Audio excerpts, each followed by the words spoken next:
мен шиді оқып жатырмын.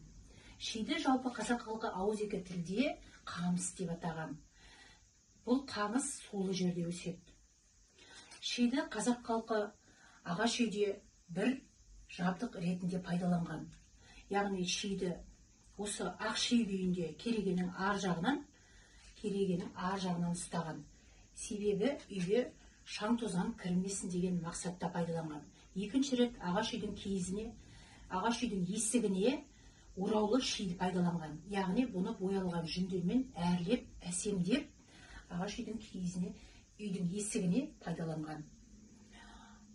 Жалпы шиді тек қана қазақ халқы киіз үйдің жабдығы ретінде емес, сонымен қатар өмірден үлкен адам озған кезде оң жаққа салып, дәреттеу үшін де пайдаланған деседі.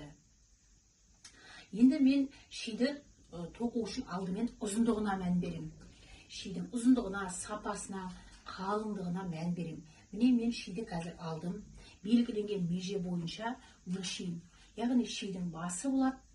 Шидің басы дейміз, және шидің соңы болады. Оны қазақ халқы көтегі деп атаған.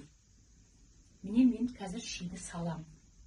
Көрінген меже бойынша асырмау керекпін. Сол көрсетілген межеден асырмастан басын салам.